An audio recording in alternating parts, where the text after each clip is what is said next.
It looks like we're about to open that storm door in California. I'm ABC 10 Chief Meteorologist Monica Woods. In the capital city of Sacramento, we're tracking how El Nino may be enhancing some of the atmospheric rivers heading our way.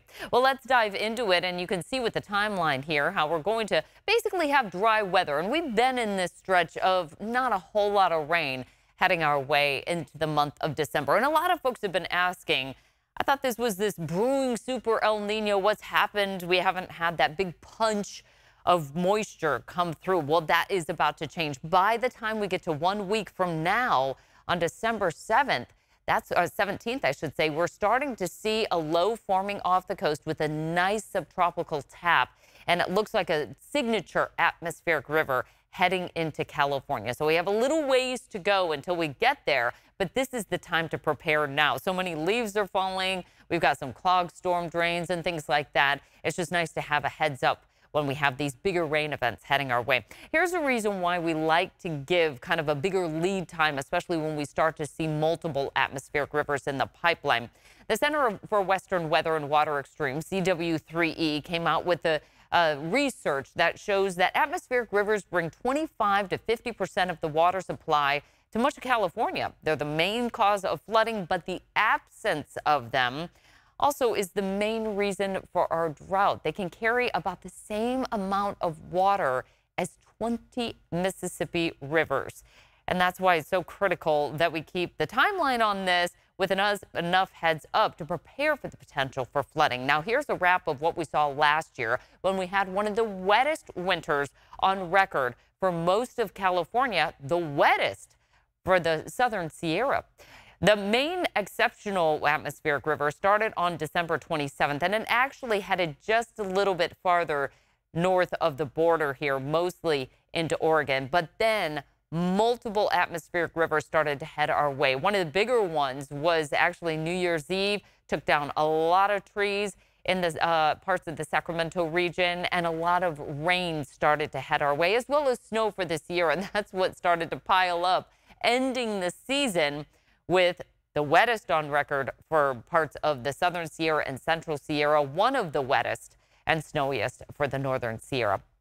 We've got an atmospheric river scale, and when we start to see these atmospheric rivers heading our way, it's kind of nice to know, are these mainly beneficial or are they primarily hazardous? This is just an example. This is actually from last year where we have these little dots along the coast here, and you can see how we start to get into both beneficial and hazardous with the yellow dots here through Central and Southern California, mostly beneficial, somewhat hazardous there with the green dots, and then primarily beneficial through the Pacific Northwest. But as the season evolves, we'll start to see these shifting. It's not a one-to-one ratio, because if there is some antecedent conditions that have some flooding, what would be primarily beneficial atmospheric river may suddenly start to become both beneficial and hazardous, because a little bit of rainfall can make a big difference.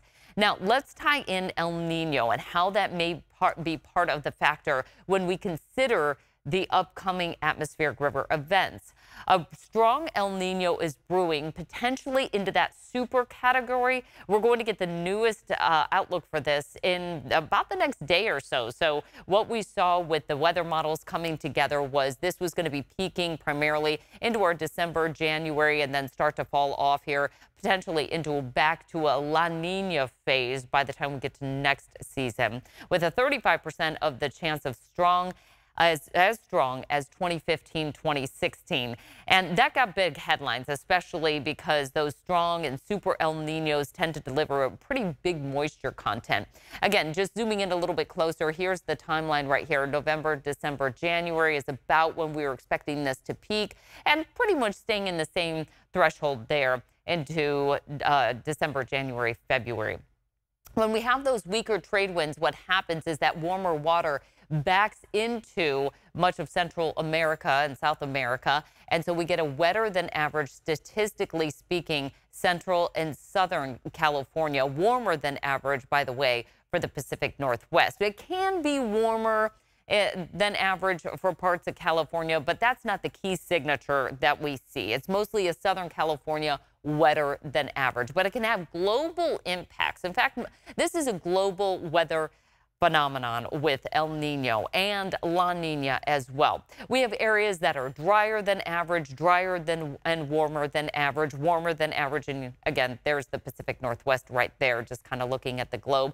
Also wet and warm, wetter than average, and then wet and cool is also one of them. So there's multiple different factors and impacts that happen in an El Nino year, and we're going to be tracking them all.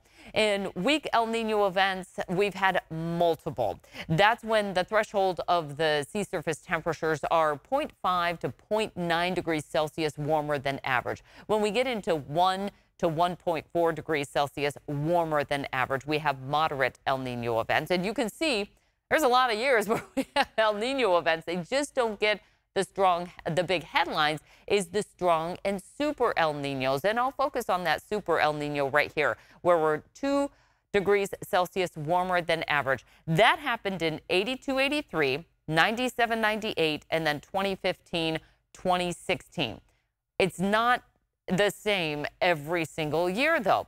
In 82, 83 for California, we were wetter than average across the entire state. Same predominantly for 97, 98. Then we get into the 2015, 2016 Super El Nino year. Do you remember that? They were calling the Godzilla El Nino. And you can see on this graph right here, Southern California, which should have been, statistically speaking, wetter than average, ended up drier than average. We're pretty normal, actually, for Northern California, which isn't necessarily the worst news because that's where our biggest reservoirs are, by the way. Now, the reason why we really have to look at very carefully some of these atmospheric rivers is because December, January, and February tend to be our wettest months. So if we have El Nino enforcing and kind of increasing the intensity of those atmospheric rivers, these could be huge flooding months for us in California. Now, we've been off to a slow start throughout the state. We haven't seen too much in the way of precipitation. Some of these numbers look bigger than what they actually are, like Eureka with 9.23 inches of rain, whereas Stockton has only gotten about 3/4 of an inch of rain. But we're running well behind average for many places throughout the state, in particular right through Central California, which got hit hard with last year's rain and snow event. So this isn't necessarily the worst news. We're not off to the best start for the Sierra as well. We're less than 50% of average for the Northern Sierra, the Central Sierra at 41% of average to date, and then the Southern Sierra running less than 20% of average. And lots of the ski resorts and recreation hoping to get things going a little bit more, especially as we head closer to the holidays, New Year's. That's when we see some of the bigger recreation up there. Statewide, we're at 37% of average. Now, the other part of this is that snowpack, once it melts and kind of meters out, it helps us feed the reservoirs with water throughout our dry summer months. Our reservoirs are doing pretty well right now, but we could use some more water as we head a little bit into our season here. Looking at the Sierra and how they do in some of these strong El Nino events, because again, that's where we're leaning into. It looks like it's going to be more on the strong El Nino side of things. It's largely wetter than average for the Northern Sierra, which tends to get about 50 inches of precipitation. Again, that's just looking at a bigger area of the Sierra. As we travel into the Central Sierra, this is where we start to get a little bit less of a signature of either extremely wet or extremely dry. We're kind of even par here for the Central Sierra. And then as we look at the Southern Sierra, again, we go into just slightly more years above average, but overall, nothing that is going to tie us to something that we can say, oh, every year it's way above average. So again, all that Sierra snowpack meters out throughout the drier months, especially as we get into about April, May, when it starts to melt and feeds our reservoirs. Because we had such epic conditions last year, our reservoirs are still doing really well.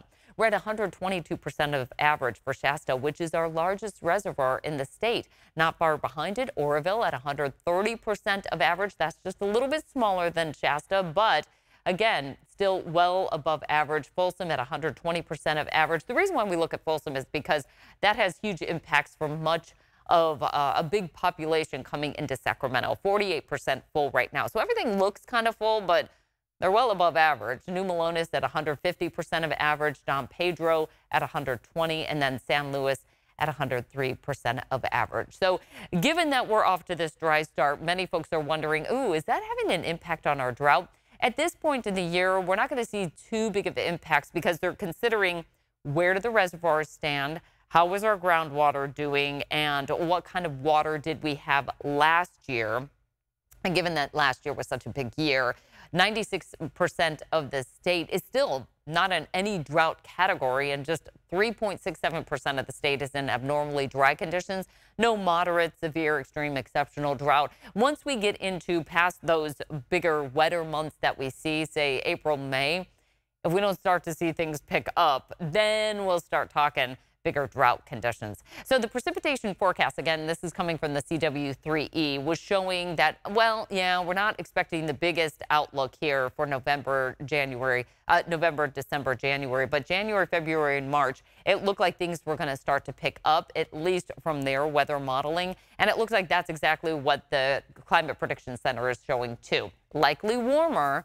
And you'll notice the time frame here, December 18th through the 24th. That's going to get us into Christmas Eve and likely wetter as well. This is going to primarily hit right along the coast, inland areas through the Central Valley, all the way into Southern California and through the Sierra, which looks like we're finally going to be picking up some of that snow. We get through this week with basically just patchy fog and frost and not the greatest air quality. And then on December 16th, so a week next weekend, we'll start to see this low taking shape. And what's really interesting about this low is it's kind of sitting out there, cut off for a little while, and then starts to drag in some of this subtropical moisture. So a nice moisture tap going in. And this is just going to open things up throughout the entire west here, primarily for Central California. And you'll notice some of that snow starting to pick up as well. So places like Mammoth, Kirkwood, Heavenly, any places that you're going to be looking at going skiing should start to see some decent snowfall coming through. Initially, that's a warmer storm. I will say, when I was looking at some of the snow line, it looked like roughly about 7,500 feet, not super great for the ski resorts, but then it started to fall once that colder air started to come in to about 6,000 to 6,500 feet. And that's certainly good enough for the ski resorts. By the time we get to Wednesday, December 20th, you can see more rain coming in, snow for this year. And then there's more in the pipeline. It's just that our long-range models only go out to about that for any sort of remote accuracy. I will say we're going to be leaning into this more and more every day as we start to get better consistency with the models. We'll know the duration, also the timeline, as well as totals. I don't want to put totals out there right now because, quite frankly, it's just not. It could lead to something that we're expecting that just doesn't come to fruition. So we'll get deeper into that, but just not yet. Highs in the 40s for the Sierra for tomorrow, 50s down low. So this is a really good time for travel, to do any of those errands that you may need to get done, perhaps decorating as well. 60s along the coast and inland areas. Again, a cool start to the day. We'll have those morning lows in the 30s. We're dry for the 5-day forecast. There's not much change in that outlook, but what happens in our 10-day forecast is we start to see the opportunity for the rain and snow coming in. So be prepared for that. If you want more outlets just like this, and in-depth forecasts and weather specials like mega flood, water wasted, our California drought series, you want to be sure to download that ABC 10 app. That's live, local, and always on. You can download it for free on Amazon TV as well as Roku, Fire TV. We have all sorts of specials like that and these extended forecasts right there on ABC 10 Plus. Hope you have a great day.